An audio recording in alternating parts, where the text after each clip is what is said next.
Assalamualaikum warahmatullahi wabarakatuh. Nama saya Mutmainna, Prodi Biologi.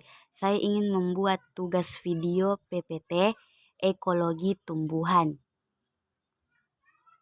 Saya akan menjelaskan pertanyaan pertama. Jelaskan mutualisme non-simbiosis yang terjadi antara tumbuhan dan hewan. Penjelasannya yaitu mutualisme non-simbiosis juga merupakan interaksi yang menguntungkan kedua-duanya, namun tidak spesifik, misalnya pada bunga dan polinator. Predasi atau pemangsaan dapat juga terjadi oleh tumbuhan terhadap hewan, misalnya pada carnivorous plants. Pertanyaan yang kedua, uraikan perihal carnivorous plants, yaitu tumbuhan carnivorous plants, tumbuhan karnivora adalah tumbuhan yang mendapatkan sejumlah kecil atau sejumlah besar nutrien mereka, namun bukan energi dari menjebak dan menyantap hewan atau protozoa, biasanya serangga dan arthropoda lainnya.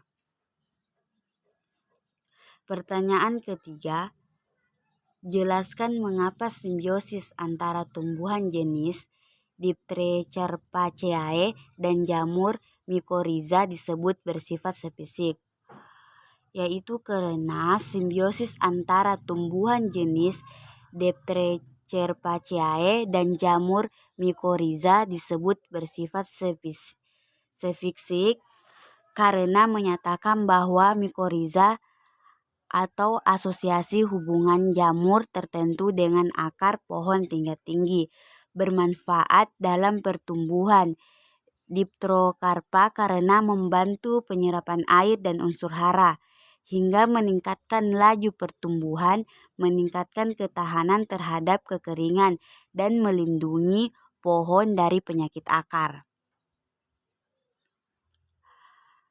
Pertanyaan keempat, jelaskan tentang jamur patogen yang menjadi tumbuhan sebagai inangnya.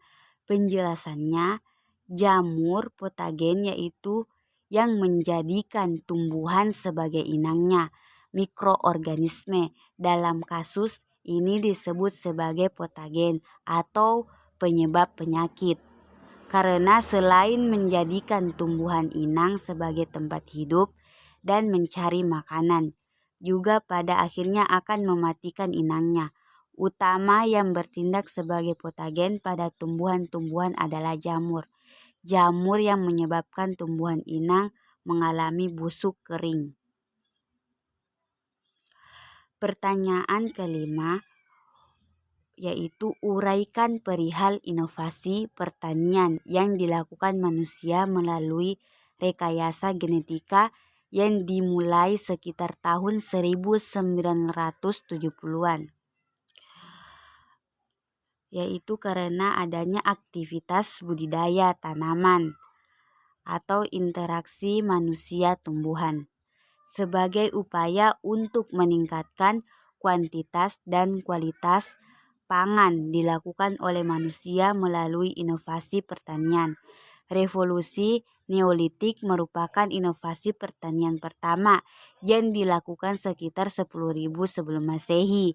Inovasi pertanian kedua melalui Revolusi Hijau yang dimulai pada tahun 1960-an dan inovasi pertanian ketiga melalui rekayasa genetika dimulai sekitar tahun 1970-an.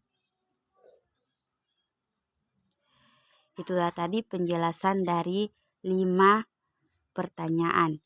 Sekian dan terima kasih. Assalamualaikum warahmatullahi wabarakatuh.